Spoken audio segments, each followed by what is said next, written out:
ദേവസ്വം ബോർഡുകൾ പിരിച്ചുവിടുക. അവിടെ നടക്കുന്നത് തട്ടിപ്പും വെട്ടിപ്പുമാണ്. അഴിമതി നടത്താത്ത ഒരു ഉദ്യോഗസ്ഥൻ പോലുമില്ല. പറഞ്ഞിരിക്കുന്ന വെള്ളാപ്പള്ളി നടേശനാണ്. പെട്ടെന്ന് എന്തുകൊണ്ടും ഇങ്ങനെ ഒരു ബോധോദയം ഉണ്ടായി? ഞാനും അതാണ് ആലോചിച്ചത്. ഇപ്പൊ ശ്രീജിത്ത് പറഞ്ഞപ്പോൾ ആര് പറഞ്ഞു എന്നാണ് അല്ലേ? അപ്പൊ സത്യമാണ്, ആര് പറഞ്ഞു എന്നുള്ളതിന് വളരെയധികം പ്രസക്തിയുണ്ട്. വെള്ളാപ്പള്ളി നടേശനാണ്. SNDP എന്ന് പറഞ്ഞതിനെ സ്വന്തം കുടുംബത്തിന്റെ ട്രസ്റ്റാക്കി മാറ്റിയ ആളാണ് പറഞ്ഞേക്കുന്നത് ദേവസ്വം ബോർഡിനെ കുറിച്ച്. ഓക്കെ, ഇത് നമുക്ക് ഇത് കേട്ടതുകൊണ്ട് വെളിവുണ്ടായെന്ന് ഒന്നും വിശ്വസിക്കാൻ പറ്റത്തില്ല. ഓട്ടോറിക്ഷ പോലെയാണ് പുള്ളിക്കാരൻ. നാളെ വേറെ ഒന്നായിരിക്കും പറയുന്നത്. അപ്പോഴും എന്താണ് ഇപ്പം പറഞ്ഞ കൃത്യമായ കാര്യമാണ്. ഇപ്പൊ പറഞ്ഞ കൃത്യമായിട്ടുള്ള കാര്യമാണ്. അതുകൊണ്ട് നമ്മുടെ മുന്നിൽ ശബരിമല നിൽക്കുകയാണ്. പക്ഷെ ഇതേ ശബരിമലയിൽ ഇപ്പോ ഗവൺമെന്റിന്റെ സ്പോൺസേർഡ് സംഗമം ഉണ്ടായപ്പോ മുഖ്യവനൊപ്പം കയറിപ്പോയിട്ട് ഇതുപോലൊരു മുഖ്യൻ ഇല്ല എന്നുള്ള രീതിയിൽ വാഴ്ത്തുപാട്ട് നടത്തിയ ആളാണ്. ഇപ്പൊ എന്തുകൊണ്ടായിരിക്കും ഓട്ടോറിക്ഷ പോലെ തിരിഞ്ഞെന്നുള്ളതിന് ഒരു കാര്യം എന്ന് വെച്ചാൽ ഇപ്പൊ പ്രതിക്കൂട്ടി നിൽക്കുന്നത് മുരാരി ബാബുവാണ്. മുരാരി ബാബു എന്ന് പറയുമ്പോൾ NSSന്റെ ഏറ്റവും അടുത്ത ആളാണ്. കിട്ടിയ അവസരം, വെള്ളാപ്പള്ളിയാണ് ആളല്ലേ, കിട്ടിയ അവസരം നോക്കി കഴിഞ്ഞപ്പോൾ NSSന് ഇട്ടൊരു നെഞ്ചത്തെടുത്ത് കൊടുക്കാം എന്നുള്ള രീതിയിലായിരിക്കാം. കാരണം വാസവൻ മുഖ്യമന്ത്രിയെ കുറിച്ച് പുള്ളി ഈ ഒരു ശബരിമല ഇഷ്യൂ വന്ന സമയത്ത് പറഞ്ഞ ശബരിമല എന്താ പോർച്ചുഗൽ മാത്രമാണ് എന്താ പറയാ എല്ലാം അടിച്ചോണ്ട് പോണത്, വാസവൻ ഇതിൽ തെറ്റുകാരനല്ല എന്നുള്ള രീതിയിൽ ഭയങ്കരമായിട്ട് ഒരു സർട്ടിഫിക്കറ്റ് ഒക്കെ ഒപ്പിട്ട് കൊടുത്തിട്ടുണ്ടായിരുന്നു. അപ്പോൾ അത് തന്നെയാണ്. പക്ഷെ പുള്ളി ഈ പറഞ്ഞത് വളരെ കറക്റ്റായിട്ടുള്ളൊരു പോയിന്റ് ആണല്ലേ. ദേവസ്വം ബോർഡ് സത്യം ഈ രീതിയിൽ ആദ്യമേ അങ്ങനെ ചിന്തിക്കേണ്ട ഒരു വിഷയമായിരുന്നു. ശബരിമല എന്നല്ല, ദേവസ്വം ബോർഡിന്റെ പ്രസക്തി ഉണ്ടാകുന്നത്. ശരിക്കും പറഞ്ഞാൽ എന്തിനാണ് ദേവസ്വം ബോർഡ് പലപ്പോഴും എനിക്ക് തോന്നിയിട്ടുണ്ട്. ഇപ്പൊ നോക്കൂ, എല്ലായിടത്തെയും ഓരോന്നോരോന്നായിട്ട് വരുമ്പോൾ ഈ 10 വർഷം കൊണ്ട് ഫുള്ള് അഴിമതിയാണ്. ശബരിമലയുടെ വിഷയം തന്നെ നോക്കിക്കഴിഞ്ഞാൽ അഡ്മിനിസ്ട്രേറ്ററാണ് ഫുള്ള് ചെയ്തേക്കണമെന്ന് ആലോചിച്ച് നോക്കണം അല്ലേ. ഇന്നിപ്പോ ഇത്രയും അഴിമതി നടന്നിട്ട് കേരളത്തിൽ ഒരു കുലുക്കവുമില്ല, മന്ത്രിസഭയ്ക്ക് ഒരു കുലുക്കവുമില്ല, ഈ നേതാക്കൾക്ക് ഒരു കുലുക്കവുമില്ല. കാരണം ഈ ദേവസ്വം ബോർഡുമായി ബന്ധപ്പെട്ട്, ക്ഷേത്രങ്ങളുമായി ബന്ധപ്പെട്ട് ഇത്രയും തട്ടിപ്പ് നടത്താനുള്ള ഒരു ഇടമാണോ നമ്മുടെ ഇതെന്നോ? അല്ല, ഈ ക്ഷേത്രങ്ങൾ അല്ല, അതാണ് ചോദിക്കാനും പറയാനും ആരുമില്ല ഇവിടെ. എക്സാക്ട്ലി, അതാണ് ഒരു പോയിന്റ്. ശ്രീജിത്ത് പറഞ്ഞില്ല, ചോദിക്കാനും പറയാനും ആരുമില്ല. ചോദിക്കേണ്ടതാണ് ഹിന്ദു സമൂഹം. ഹിന്ദു സമൂഹം അതിനെ കുറിച്ചൊട്ടും, കാരണം അവർക്ക് എന്താണ് ഇവിടുത്തെ ഹിന്ദു സമൂഹം എന്ന് പറഞ്ഞാൽ, ഒന്നാമത് നമ്മുടെ ഇവിടെ ജാതി ഇത് വെച്ചിട്ട് 3 സമുദായ 2 സംഘടനകൾ അങ്ങോട്ടും ഇങ്ങോട്ടും കണ്ട കീരിയും പമ്പമാണ്. അതിൻ്റെ കീഴിൽ തന്നെ അതിൻ്റെ അണികൾ അങ്ങോട്ടും ഇങ്ങോട്ടും അടിച്ചു ആ ഒരു സൈഡിൽ കൂടെ. ഇനി ദളിത് സംഘടന, അവർ എന്ത് കാര്യം വന്നു കഴിഞ്ഞാലും ബ്രാഹ്മണിക്കൽ ഹെജുമണി എന്ന് പറഞ്ഞിട്ട് എല്ലാത്തിലും പണ്ടത്തെ സിനിമകൾ വരെ അതിൻ്റെ എലമെന്റ് നോക്കിയിട്ട് ഞങ്ങൾ അങ്ങനെ ചെയ്തു എന്ന് പറഞ്ഞിട്ട് അവർ മാറി നിൽക്കുവാണ് അല്ലേ. നമുക്കറിയാം റാപ്പർ വേടൻ്റെ ഒക്കെ അവർ പൊളിറ്റിക്സ് എന്ന് പറയുമ്പോൾ അത് വേറൊരു രീതിയിലുള്ള ഇത്. ഇനി മറ്റവരാണെങ്കിലോ മുന്നോക്ക സമുദായം എന്നുള്ള രീതിയിലുള്ള യോഗക്ഷമ, ഇതിലൊന്നും വിഷയങ്ങളൊന്നുമില്ല. അവർ അവരുടേതായ സൈലൻസ് ആണ്. പോച്ചി വന്നതുകൊണ്ട് അവിടെ സൈലൻസ് ആണ്. അപ്പോൾ ഇതിപ്പോൾ ആര് നന്നാക്കുന്നതാണ്? പാവം കുറേ വിശ്വാസികൾ. പണ്ടും എനിക്കറിയാം നാമജപ ഘോഷയാത്ര ഒക്കെ നടക്കുന്ന സമയത്തൊക്കെ അതിലൊരു പൊളിറ്റിക്സ് ഉണ്ടായിരുന്നു കാണാം. മറ്റവർ ഡെഫിനറ്റ്ലി BJPയുടെ ബന്ധപ്പെട്ടിട്ടുള്ള സംഘടനകൾ അത് മേൽക്കൈ എടുത്തിട്ടുണ്ടാകും. പക്ഷേ ഞാൻ ഇപ്പോഴും കുറച്ച് വിശ്വസിക്കുന്ന ഒരു നാമജപ ഘോഷയാത്ര എന്ന് പറഞ്ഞു കഴിഞ്ഞാൽ അതിൽ സാധാരണ അമ്മമാർ, ബിക്കോസ് ഞങ്ങളുടെയൊക്കെ ഏരിയയിലും ഒക്കെ ഒന്ന് വിളക്കും കത്തിച്ച് വെച്ചിട്ട് പ്രാർത്ഥനയായിരുന്നു. ബിക്കോസ് അയ്യപ്പ സ്വാമി, ഞാനൊക്കെ ആ വയ്യമ്മാർ ജംഗ്ഷനിൽ എനിക്കൊപ്പം വളർന്നു വന്നൊരു ക്ഷേത്രമുണ്ട്, അയ്യപ്പൻ്റെ ശാസ്താ ക്ഷേത്രം കേട്ടോ. അപ്പോൾ നമുക്കൊന്നും ഒരു BJP അജണ്ടയോ ഒന്നുമില്ല. എൻ്റെ അമ്മയൊക്കെ അന്ന് ആ ഒരു വിളക്ക് കത്തിക്കാൻ വേണ്ടിയിട്ട് പോയിട്ടുണ്ട്. ഫാമിലി മൊത്തം ഞങ്ങൾ അന്ന് കോൺഗ്രസും ഞങ്ങളെല്ലാവരും ആ ഏരിയയിൽ നോക്കിക്കഴിഞ്ഞാൽ വയസ്സായിട്ടുള്ള അമ്മമാരും ഇട്ട് അന്ന് ശബരിമല പ്രക്ഷോഭ സമയത്ത് അയ്യപ്പ എന്ന് പറഞ്ഞിട്ട് ഭയങ്കരമായിട്ട് നൊന്ത ആൾക്കാരാണ്. പ്രത്യേകിച്ചും രഹ്ന ഫാത്തിമയെ പോലുള്ളൊരു ഹിന്ദു അങ്ങനെയുള്ള ആക്ടിവിസ്റ്റുകൾ ശബരിമല കയറി ഇറങ്ങി. ഭക്തി ഇല്ലല്ലോ, നമ്മളൊക്കെ റെഡി ടു ആ ഒരു ഇതിൽ നിൽക്കുവാണ്. അപ്പോൾ ആ ഒരു രീതിയിൽ പോയ മനുഷ്യരാണ് അന്ന്. ഇന്നും ഈ സ്വർണം കട്ടു എന്ന് പറഞ്ഞിട്ട് വേദനിക്കുന്നു എന്ന് പറയുമ്പോൾ ഇതേ വിശ്വാസികൾ മാത്രമാണ്. ഈ വിശ്വാസികൾക്ക് സത്യം പറഞ്ഞാൽ ഒരു പൊളിറ്റിക്സ് എന്ന് പറയാനില്ല. കാരണം എന്ന് വെച്ച് കഴിഞ്ഞാൽ പൊളിറ്റിക്സിൻ്റെ പേരിൽ അവരിതില്ല. അവർക്ക് അയ്യപ്പൻ എന്നുള്ളൊരൊറ്റ പൊളിറ്റിക്സാണ്, അത് ഭക്തി എന്നുള്ളൊരൊറ്റ മതം. ആ ഒരു ഭക്തി അയ്യപ്പൻ എന്നുള്ളൊരൊറ്റ പൊളിറ്റിക്സ് നിൽക്കുന്ന മനുഷ്യരുണ്ട്. അവരുടെ നെഞ്ചത്താണ് സത്യം പറഞ്ഞാൽ, ശരിക്കും പറഞ്ഞാൽ അവർ മാത്രമാണ് ഇതിൽ ഏറ്റവും വേദനിക്കുന്ന മനുഷ്യർ. അവരെ മാത്രമാണ് ഈ ഒരു സംഭവം ഹോണ്ട് ചെയ്യുന്നത്, ഹേർട്ട് ചെയ്യിച്ചിട്ടുള്ളത്. പൊളിറ്റിക്കൽ പാർട്ടികൾക്ക് ഈ ആരായിക്കോട്ടെ 3 പേരും അത് രാഷ്ട്രീയ രീതിയിൽ എങ്ങനെ മൈലേജ് ഉണ്ടാക്കണതിനപ്പുറം വിശ്വാസ സമൂഹത്തിന് വേണ്ടിയിട്ടൊന്നുമില്ല. ഇപ്പോൾ ഇദ്ദേഹം പറഞ്ഞു വെള്ളാപ്പള്ളി അല്ലേ, ഇതുപോലെ അന്നേ ഒരു സ്ട്രോങ് ഈ ഒരു ദേവസ്വം ബോർഡ് എന്തിനാണെന്ന് ഈ സമുദായ സംഘടനകൾ പണ്ടേ ചോദിച്ചിരുന്നെങ്കിൽ ഈ ദേവസ്വം ബോർഡ് സത്യം ക്ഷേത്രങ്ങളിൽ ഈ കൊള്ള നടത്താൻ അവർ മുതിരില്ലായിരുന്നു. ദേവസ്വം ബോർഡ് എന്നുള്ള ഒരു ഓഡിറ്റിംഗ് ഇല്ലെന്നുള്ളതാണ്. ദേവസ്വം ബോർഡ് ശബരിമലയായിട്ട് ബന്ധപ്പെട്ട ഓഡിറ്റിംഗ് ഇല്ല.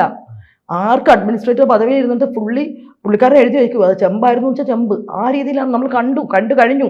ഇനി എന്ത് കാണാനാണ് അല്ലേ? ഇതിനേക്കാളും വലിയൊരു സത്യം നമ്മുടെ മുന്നിൽ, സത്യം ഞാനിപ്പോഴും വിശ്വസിക്കുന്നുണ്ട്, അതൊക്കെ അയ്യപ്പൻ കാണിച്ചു തന്നെയാണെന്ന് തോന്നുന്നുണ്ട് അല്ലേ.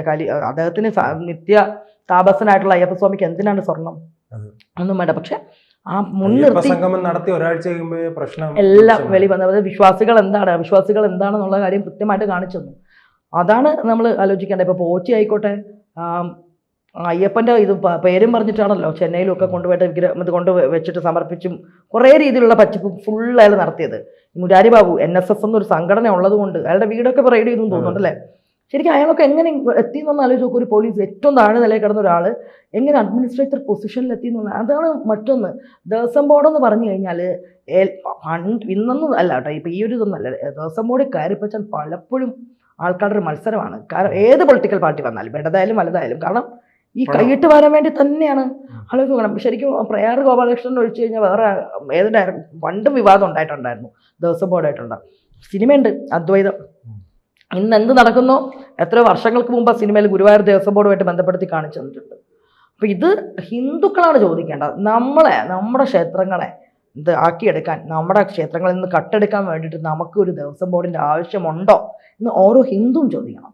പിന്നെ കോടിക്കണക്കിന് രൂപ വരവുള്ള ക്ഷേത്രങ്ങളിൽ പോകുമ്പോൾ നമ്മൾ ഭക്തർ പ്രാർത്ഥിക്കുക. ഒരു ദൈവം ആവശ്യപ്പെടുന്നില്ല എനിക്ക് ഇത് വേണം അത് വേണം എന്നൊരു ദൈവം ആവശ്യപ്പെടുന്നില്ല അല്ലേ.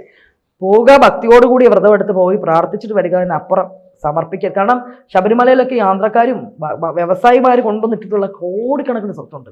ഇതിപ്പോൾ സ്വർണത്തിന്റെ മാത്രമേ നമ്മുടെ മുന്നിൽ തട്ടിപ്പ് വന്നിട്ടുള്ളൂ. അവിടെ വന്നിട്ടുള്ള കാണിക്ക സംബന്ധമായിട്ടുള്ള കാര്യങ്ങൾ. പ്രധാനപ്പെട്ട മറ്റൊരു കാര്യം പറഞ്ഞു, ഹൈക്കോടതി ഇടപെട്ടില്ലെങ്കിൽ പ്രതിഷ്ഠകൾ വരെ അടിച്ചു മാറ്റുമായിരുന്നു. തീർച്ചയായും ഇപ്പോഴും സംശയമുണ്ട്.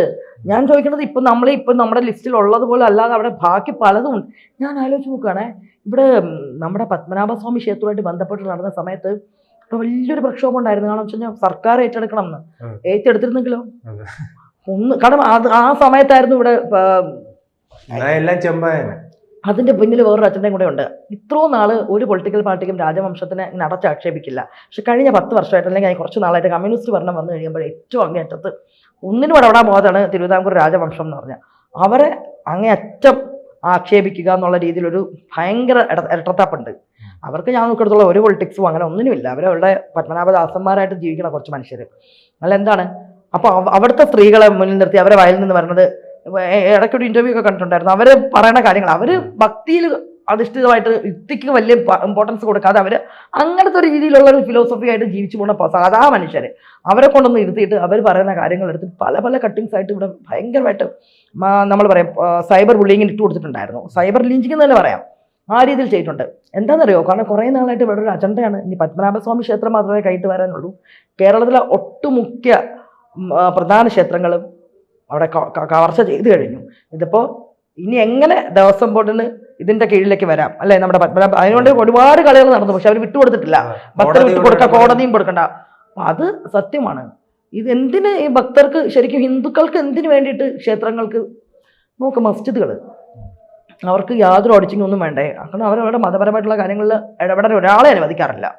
അല്ല, അവിടെ കൂടുതൽ വരുമാനം വരുമ്പോൾ ആ സമുദായത്തിൽപ്പെട്ടവർക്ക് സേവനം ചെയ്യാനും വിദ്യാഭ്യാസം നൽകാനും കുട്ടികൾക്ക് സ്കോളർഷിപ്പ് കൊടുക്കാനും വേണ്ടി അവർ ഉപയോഗിക്കുന്നു.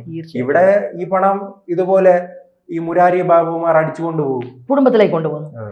ശ്രീത്ത് പറഞ്ഞാൽ കറക്റ്റ്. ഇപ്പൊ ചർച്ച ആയിക്കോട്ടെ, സഭയ്ക്ക് കോടിക്കണക്കിന് രൂപയുടെ അവിടെ എത്ര കുട്ടികളെ വിദ്യാഭ്യാസം അവർ എത്ര രീതിയിലാണെന്ന് അറിയോ അവർ പ്രൊമോഷൻസ് അവരുടെ ആൾക്കാർക്ക്.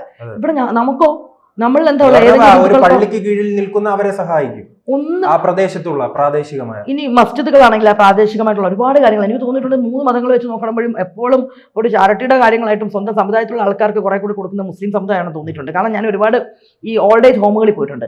ഓൾഡ് ഏജ് ഹോമുകളിലൊക്കെ പോകുമ്പോൾ ഹിന്ദു അമ്മമാർ ഒരുപാട് ഇവിടെ കാണും കുറച്ച്. പക്ഷെ ഞാൻ ഇന്ന് വരെ ഒരു അങ്ങനെ ക്രിസ്ത്യൻ അമ്മമാരെ കണ്ടിട്ടില്ല ഈ ഓൾഡ് ഏജ് ഹോമിൽ. മേ ബി അവരുടെ തന്നെ എത്തിയ കാലങ്ങളിൽ അവർ സംരക്ഷിക്കാൻ വിടുവോ അങ്ങനെയൊക്കെ ചെയ്യണമായിരിക്കാം. അപ്പം ആ രീതിയിൽ നമ്മൾ പറഞ്ഞു വിട്ടു. പക്ഷെ അവർ കൈകടത്തില്ല. പക്ഷെ അവർ ഇതര മതസ്ഥരുമായിട്ടുള്ള ബന്ധപ്പെട്ടുള്ള വിഷയങ്ങളിലൊക്കെ അവർ ശബരിമല എന്താ പറയാ വനിതാ മതിൽ കെട്ടണ സമയത്ത് ഒരുപാട് പേര് തട്ടയിട്ടിട്ട് മീൻസ് ഫുള്ളി കവറപ്പ് ചെയ്ത് നിന്നിട്ട് മതിൽ പിടിച്ചു തുല്യതയ്ക്കുള്ള സമത്വത്തിന്. പക്ഷെ അവിടെ പള്ളിയിൽ അവർക്ക് കയറിക്കൂടെന്ന് ആലോചിക്കണം, മറ ഇട്ടിട്ടാണ് എഡ്യൂക്കേഷൻ എന്ന് ആലോചിക്കണം. പക്ഷെ എന്നാൽ അവർ കൈകടത്തുന്നുണ്ട്.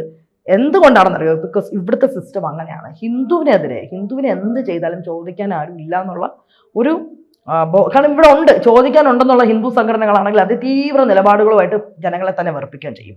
അതാണ് നമ്മൾ കണ്ടിട്ടുള്ളത്. ചോദിക്കണം എന്ന് പറഞ്ഞ രീതിയിൽ എന്തായിരിക്കും വരിക? അങ്ങേറ്റത്തെ പച്ചയായിട്ടുള്ള വർഗീയത വിളിച്ചു പറയും. അന്ന് വിളിച്ചു പറഞ്ഞു കഴിയുമ്പോഴേക്കും വീണ്ടും പോയിന്റ് ഔട്ട് ചെയ്യും. കണ്ടോ ഇവർ പറയുന്നത് ഇവർ അധികാരത്തിൽ കയറി കഴിഞ്ഞ് കഴിഞ്ഞാൽ മറ്റുള്ള മതസ്ഥർക്കൊന്നും ജീവിക്കാൻ പറ്റുന്നുള്ള രീതിയിലാക്കണ രീതിയിൽ ഇവിടെ ഈ രീതിയിലുള്ള അതായത് പ്രോപ്പറായിട്ടുള്ളൊരു ഗൈഡൻസ് നടത്താനായിട്ട് ഹിന്ദു സമുദായ സംഘടനകൾക്ക് സമയമില്ല. ജാതീയമായിട്ടുള്ള വേർതിരിവ് ഭയങ്കരമായിട്ടുണ്ട്.